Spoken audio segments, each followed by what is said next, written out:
नमस्कार, क्या हाल है? गीतांश के समृद्ध परिवार में आप सभी का एक बार पुनः हृदय की गहराइयों से स्वागत है। मैंने आपसे प्रॉमिस किया था कि गीतांश के इस प्लेटफॉर्म से मैं हमेशा शानदार और बेहतरीन व्यक्तित्व के धनी लोगों को लेकर के आऊंगा। आज मैं जिनको गीतांश के इस प्लेटफॉर्म के माध्यम से आपके तारुफ के लिए लेकर के आया हूं, आप उन्हें देख करके देखते रह जाएंगे। एक सौम्य चेहरा, मुस्कुराता हुआ चेहरा, 25-26 साल की उम्र में जिसने जिंदगी में अपनी शर्तों पर जिंदगी जीने का अधिकार पाया, जिसने अपने कंधों पर 3 तारों को सजाया, जिसने अपने पुरुषार्थ और मेहनत से अपने जीवन को एक दिशा दी, और न सिर्फ अपने जीवन को एक दिशा दी, ये प्रण किया कि उनके जैसे सैकड़ों हजारों युवा साथी जो मार्गदर्शन की तलाश में इधर उधर भटकते हैं, उनके जीवन को सही दिशा देना, उनके जीवन में सकारात्मकता करना, ये अब उनके जीवन का ध्येय है। गीतांश के इस प्लेटफॉर्म पर आज मैं जिस शख्सियत को लेकर के आया हूं, उनका नाम है श्री अरविंद सिंह शेखावत। जीएसटी इंस्पेक्टर हैं, बीकानेर के जाए जन्मे हैं, कंप्यूटर इंजीनियर हैं, और पहले प्रयास में एसएससी, जिसे सारा हिंदुस्तान मिनी आईएएस के नाम से जानता है, उसको क्लियर किया। पूरे हिंदुस्तान में 532 या 38 के आसपास उनकी कहीं रैंक रही। बीकानेर के श्रेष्ठतम प्रतिभागी रहे और अपना जीवन बनाने के बाद में ये तय किया कि अब मेरा पूरा जीवन राजकीय सेवा के साथ साथ समाज निर्माण की इस बेहतरीन विधा जिसे शिक्षण कहते हैं, उसके साथ में जुड़ करके जीवन को, क्षेत्र को और विद्यार्थियों के जीवन को सकारात्मकता से भरने का जिस युवा ने प्रण लिया है, मैं आज गीतांश के इस प्लेटफॉर्म पर सौम्यता की प्रतिमूर्ति अरविंद सिंह जी का स्वागत करता हूं। आइए Arvind Singh ji. Good evening sir. Very good evening. Arvind Singh Shekhawat और युवा क्षेत्र, विद्यार्थियों का क्षेत्र, गणित जैसे विषय में जिन्हें डर लगता है और एडवांस गणित का नाम सुनकर के जिनको बड़ी तकलीफ होती है, ये वो जादुई अंगुलियां हैं जिन्हें पकड़ने वाला बच्चा हमेशा शिखर की तरफ बढ़ा है। आज गीतांश के इस प्लेटफॉर्म पर आपका स्वागत है अरविंद सिंह जी। कैसा लग रहा है? सर बहुत अच्छा लग रहा है। पहले तो आपको बहुत बहुत धन्यवाद देना चाहता हूँ मैं कि आपने मुझे मौका दिया यहाँ पे आने का, और यहाँ पे इस प्लेटफॉर्म पे मुझे जो एक्सप्रेस करना है, मेरी फीलिंग्स वगैरह, वो आपने इस प्लेटफॉर्म के माध्यम से मुझे एक बहुत अच्छा मौका दिया जिससे मैं लोगों से जुड़ सकूँ डायरेक्टली। और जैसा कि आपने कहा कि पढ़ाई से समर्पित आपकी संस्था है, अपनी संस्था है जो गीतांश है, और उसको आगे कैसे डाइवर्सिफाई करना है, अपनी डिस्कशन भी हुई थी आपके साथ कि उसको कैसे और आगे बढ़ाया जाए। तो मेरा भी वैसे यही था कि बच्चों को, एक जो ग्रामीण बैकग्राउंड के बच्चे भी है, जहाँ तक अपन पहुंच नहीं सकते, उस रीच तक पहुंचा जाए बच्चों को एजुकेशन के लिए। और जो तरीके हमने कड़ी मेहनत करके इधर उधर से या कहीं से भी सीखे, वो तरीके हर बच्चे को पहुंचाया जाए। जो एडवांस मैथ्स का डर था वो खत्म किया जाए। वो एक प्लेटफॉर्म आज मुझे मिल रहा है साथ में आपके, तो मैं बहुत ही गौरवान्वित महसूस कर रहा हूँ सर। अरविंद सिंह जी, आपने जब एसएससी की तैयारी की थी, उस समय बीकानेर में एसएससी का कोई माहौल नहीं था। ये प्रेरणा कहां से मिली, कितना संघर्ष करना पड़ा, और फिर इस मुकाम पर पहुंचने के बाद में कैसा लगा? मेरे एक सवाल में 3 सवाल छिपे हुए। मैं सर शुरू में बीटेक ग्रेजुएट हूँ, आपको जब मैंने बताया कंप्यूटर साइंस में मैंने बीटेक किया हुआ है सुभाष इंजीनियरिंग कॉलेज सीकर से। और बीटेक करने के बाद मैं भी एक अनगाइडेड मिसाइल की तरह था कि बताओ कहाँ जाना है, किस दिशा में जाना है।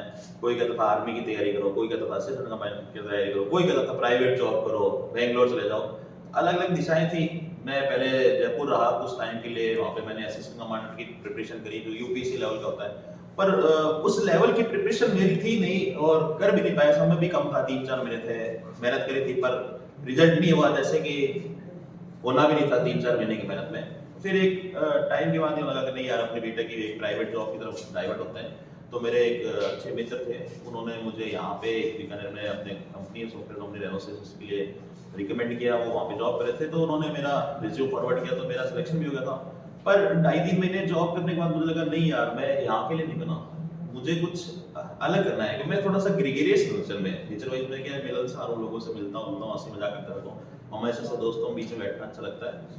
तो वो एक केबिन लाइफ हो गई थी, मुझे लगा नहीं यार यहाँ पे तो लाइफ खत्म होने वाली है अपनी, कुछ टाइम के बाद मैं बिल्कुल ऐसा हो जाएगा, चश्मा चढ़ जाएगा बहुत बड़ा काम करते करते। ओवरनाइट मैंने डिसाइड किया कि नहीं, I can't do this job, मैं ये जॉब नहीं कर सकता, I have to do something better and bigger in my life. तो चला गया वहाँ से, मैं दिल्ली गया, फिर दिल्ली में मैंने यूपीएससी की प्रिपरेशन करी, वहाँ पे भी मैंने कड़ी मेहनत करी, पर उसके अनफॉर्चुनेटली जो भी था, पारिवारिक सिचुएशन ऐसा थी कि फाइनेंशियल कंडीशन भी देख के चलना पड़ता है। फिर वहाँ पे दिल्ली में आप समझ सकते हैं खर्चा कितना ज़्यादा है। तो कुछ टाइम तैयारी करने के बाद जयपुर फिर आरएस की प्रिपरेशन करी, तो स्ट्रगल ऐसी थी कि सिर्फ सक्सेस ही नहीं बताना चाहता मैं आप लोगों को, ये बताना चाहता हूँ मेरे फेलियर्स क्या रहे। यूपीएससी दिए, यूपीएससी में फेल हुआ, आरपीएससी दिया, आरएस एग्जाम दिया, आरएस में फेल हुआ, और अदर काफी एग्जाम जो असिस्टेंट कमांडर थे 2-3 बार दिया। अब मैंने सीनियर्स दिया, उसमें भी फर्स्ट अटेम्प्ट नहीं हो पाया, काफी स्ट्रगल करी। तो स्ट्रगल के बाद 2-3 साल हो गए, तो ये लगने लग गया यार क्या किया जाए सर। तो वहां से मैं वापस घर आ गया। काफी कारण थे, फैमिली रीजन भी थी, मदर फादर की तबीयत भी सही नहीं रहती थी, अलोन सन हूं तो जिम्मेदारी ज्यादा थी। आ गया वापस, आने के बाद सोचा क्या करें, तो उस टाइम बैंक पीओ का माहौल था, सब लोग बैंक पीओ प्रिपरेशन कर रहे थे, तो साथ वालों ने कहा चलो, जो भी आस पड़ोस के कॉलोनी के थे दोस्त थे, उन्होंने कहा बैंक पीओ और एसएससी की प्रिपरेशन करते हैं। तो पहले मैंने बैंक पीओ से प्रिपरेशन किया घर पे रह के, और फर्स्ट अटेम्प्ट में 3 से 4 महीने की तैयारी में मेरा बैंक पीओ इंटरव्यू कॉल था। अनफॉर्चुनेटली मैं इंटरव्यू की ढंग से प्रिपरेशन नहीं करा पाया। मीनवाइल मेरा एक एक्सीडेंट हो गया था, उसकी कारण से मैंने सोचा था दिल्ली जाके अच्छे से प्रिपेयर करके आऊंगा, पर कुछ चीजें ऐसे लगती है, मेरे को लगता है भगवान जो करता है अच्छा ही करता है अल्टीमेटली। वो हमें एक समय के बाद पता चलता है कि हाँ यार, वो उस दिन जो चीज घटना हुई, वो एक्सीडेंट हुआ, तो वो सही था, वो गलत नहीं था, वो अच्छा हुआ कि वो एक्सीडेंट हो गया, मैं इंटरव्यू फेल हो गया, प्रिपरेशन नहीं कर पाया ढंग से, और मेरी एसएससी की प्रिपरेशन कंटिन्यू रही। उससे मुझे ये बेनिफिट हुआ, मेरी जो भी कोचिंग थी वो डिस्टर्ब नहीं हुई। मुझे जो मेरे एक अच्छे मित्र है, मैं उनका नाम भी लेना चाहूंगा, त्रिभुवन सिंह नाम है उनका, उन्होंने मुझे गाइड किया था। सबसे पहले बताया कि यार एसएससी एक ऐसी चीज है जिसमें जॉब लगना आसान है, कम टाइम में प्रिपरेशन करके रेगुलर एग्जाम्स होते हैं, तो उसमें आप जल्दी से जॉब लग सकते हो। यूपीएससी एक बड़ा टास्क है, आरबीएससी आरएस वगैरह क्या होता है कि रेगुलर एग्जाम्स नहीं होने का लंबा प्रोसेस है, उसने कहा बहुत लंबा प्रोसेस, एक बार आप जॉब लग जाओ उसके बाद आप प्रिपरेशन स्टार्ट करो। तो तैयारी करी, अच्छा ग्रुप मिला, और भगवान या डोगरी कृपा से पहले ही अटेम्प्ट मेरी ऑल इंडिया रैंक अच्छी थी, मुझे होम पोस्टिंग मिली, और सब कुछ धीरे धीरे सही होता रहा। लगातार स्टार्ट कर दिया, साथ ही साथ बच्चों को शुरुआत में बिल्कुल फ्री ऑफ कॉस्ट पढ़ाना स्टार्ट किया, वो जो पढ़ाया वो मेंस के अंदर भी क्वेश्चन आए, और ये कारवां ऐसे ही चलता रहा सर। मेरे जितने भी युवा साथी गीतांश के इस प्लेटफॉर्म से देख रहे हैं, सुन रहे हैं, इसे कहते हैं सफलता।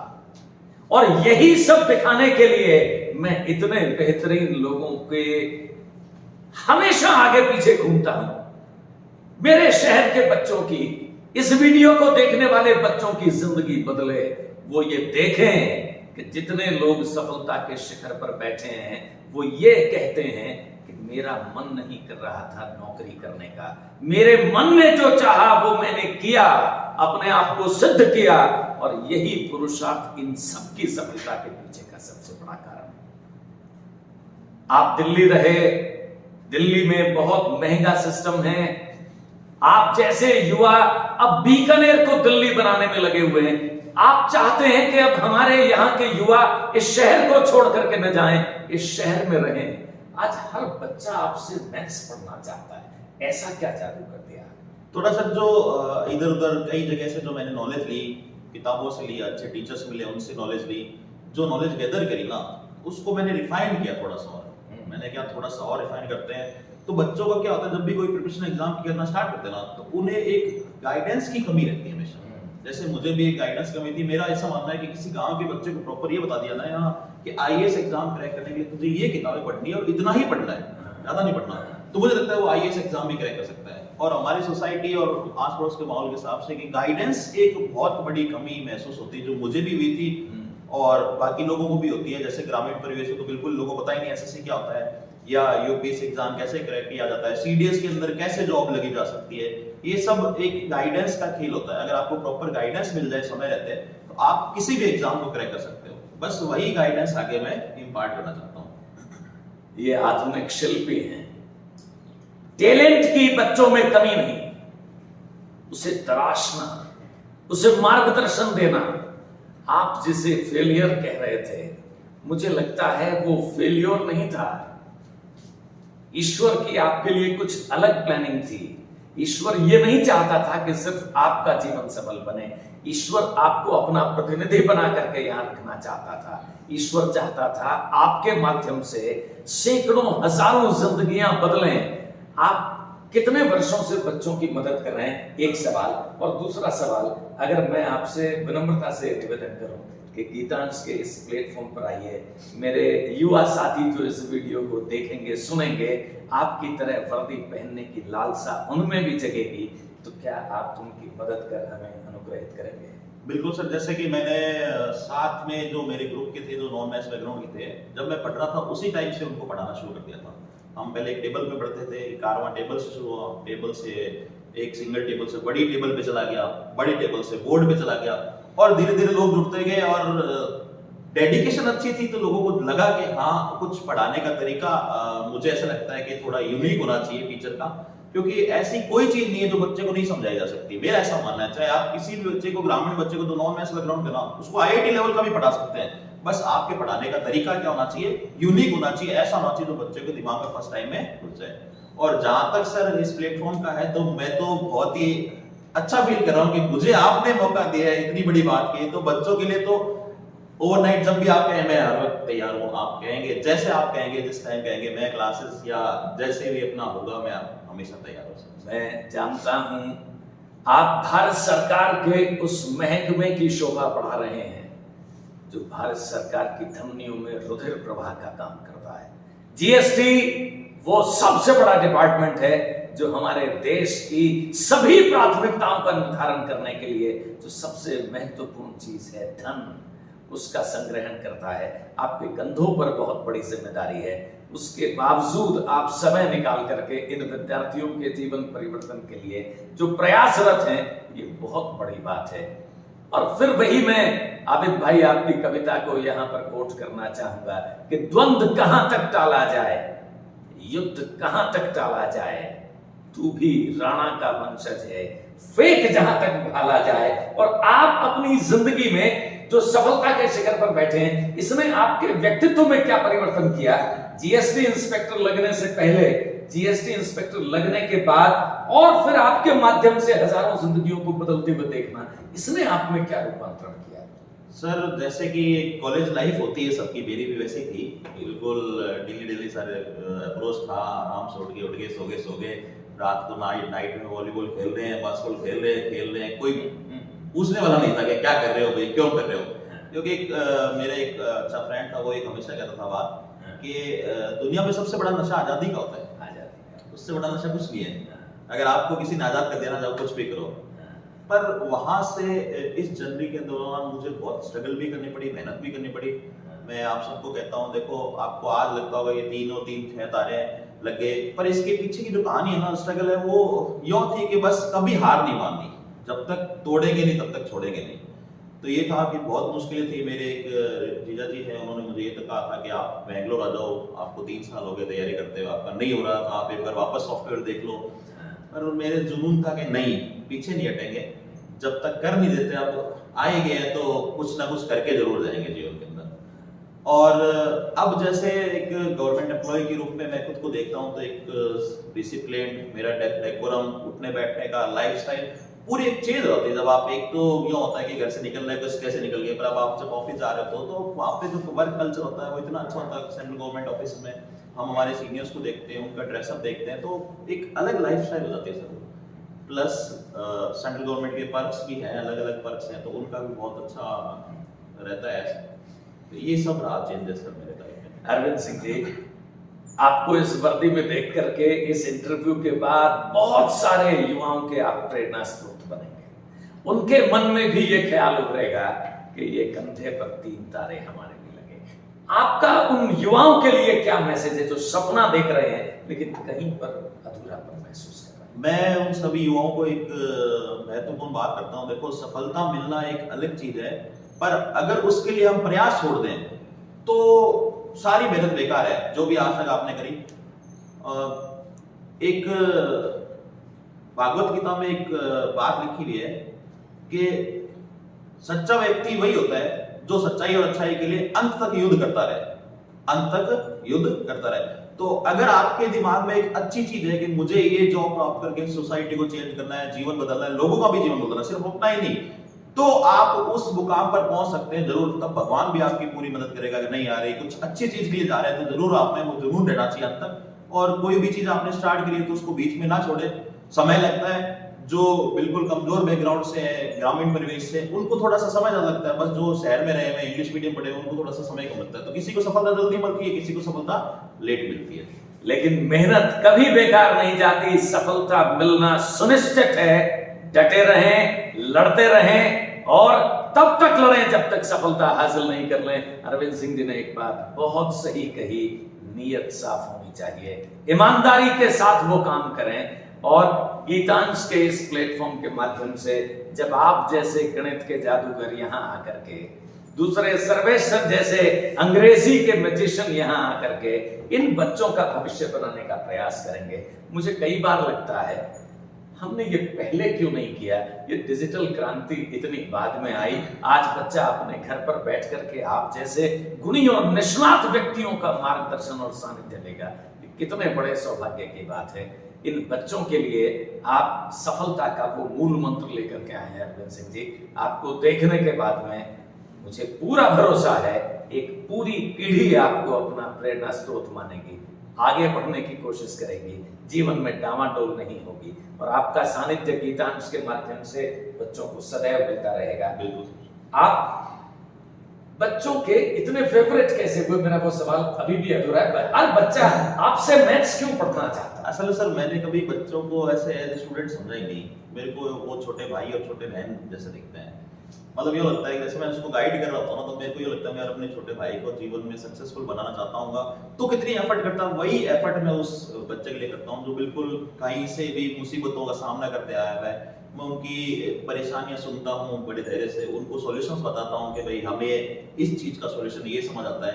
आपको हो सकता है सबकी पारिवारिक परिस्थिति अलग हो, पर मेरे हिसाब से मैं जो उनको सॉल्यूशन बताता हूँ, कुछ बच्चे उससे भी बहुत अच्छा जुड़ाव महसूस करते हैं कि हाँ, एक बिल्कुल एज ए टीचर नहीं है, बड़े भाई साहब है, कभी भी मतलब I am reachable any time. एक शिक्षक के पद की शोभा यही है, वो अपने विद्यार्थी को आत्मसात कर लेता है। विद्यार्थी के साथ में ये तारतम्य बिठा पाना, बाय द वे ये किसी फिल्म की शूटिंग के हीरो नहीं है, ये रियल जीएसटी इंस्पेक्टर हैं, बीकानेर में पोस्टेड हैं, भारत सरकार की सेवा में हैं। आप इनकी कदकाठी देख करके कहीं ये ना समझें कि हम किसी फिल्म की शूटिंग में हैं, लेकिन ये सुशोभित व्यक्तित्व और ये सुदर्शन चेहरा और इसके पीछे की मेहनत और ये जो चमक देख रहे हैं, इसका बहुत बड़ा कारण है न सिर्फ अपना जीवन बदला है, अपने जैसे सैकड़ों हजारों बच्चों की अंगुली पकड़ करके आज राष्ट्र के निर्माण में लगे हैं। ये सही मायनों में योद्धा हैं जो समाज निर्माण की प्रक्रिया जड़ से तैयार कर रहे हैं। ऐसे लोगों को गीतांश के इस प्लेटफॉर्म से मेरा प्रणाम है। और आपने मेरा निवेदन स्वीकार किया, गीतांश के माध्यम से आप बच्चों की जिंदगी बदलने के लिए मेरे एक छोटे से निवेदन पर आज पधारे हैं। भविष्य में बच्चों की गणित की क्लासेस लेकर के उनका जीवन बदलेंगे। मैं चाहता हूं कि अंत में आप जरूर बच्चों के साथ में अपने विचार रखें। तो दोस्तों, मैं आप सभी से यही कहना चाहता हूँ कि प्रॉपर गाइडेंस के साथ अगर तैयारी की जाए ना, तो कोई भी कंपटीशन एग्जाम क्रैक किया जा सकता है। हमें थोड़ा धैर्य जरूर रखना पड़ेगा, और वो धैर्य हमें ही नहीं, हमारे परिवार वालों को भी रखना पड़ेगा। अपने जो बड़े भाई माता पिता है उनको भी हमें समझाना पड़ेगा। पारिवारिक जिम्मेदारी के साथ अगर कोई व्यक्ति पढ़ता है ना, तो उसका एक अलग मजा है जब वो सफलता तक पहुंच जाता है। तो जब उसको पीछे मुड़ के देखता है तो उसको दिखता है कि हाँ, वास्तव में मैंने जीवन में बहुत स्ट्रगल करी है, मेहनत करी है।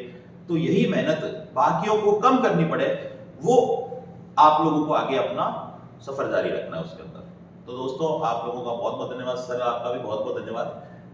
अरविंद सिंह जी, सही मायनों में तो धन्यवाद के पात्र आप हैं। अपने व्यस्त शेड्यूल में से समय निकाल करके आज गीतांश के इस प्लेटफॉर्म पर पधारे। एक एक बात इनके जीवन में उतारिएगा। अगला मैं आपको यहाँ पर देखना चाहता हूँ, हम दोनों आपको सफलता के शिखर पर देखना चाहते हैं। पूरा गीतांश परिवार आपको जिंदगी में तरक्की करते हुए देखना चाहता है। यही गीतांश है और यही गीतांश के माध्यम से आज अरविंद सिंह जी को आप सबके सामने लाने का उद्देश्य भी था। देखें, सीखें और हमसे जो मदद हो सकती है वो सदैव लें। आप सभी का अरविंद सिंह जी विशेष रूप से पूरे गीतांश परिवार की तरफ से ये एक ऐसा प्लेटफॉर्म है जहां निःशुल्क सब कुछ होता है। हम समाज के हर उस वर्ग को जो शिक्षा से महरूम है उसको निःशुल्क शिक्षा उपलब्ध करवाते हैं। और आपने निःशुल्क शिक्षा देने का ये जो अपना निश्चय यहाँ पर दोहराया, इसमें आपके कद को, आपकी गरिमा को, आपकी प्रतिष्ठा को और बढ़ाया है। ईश्वर आपको सदैव प्रसन्न रखे। पूरे गीतांश परिवार की तरफ से ढेरों शुभकामनाएं। Thank you sir.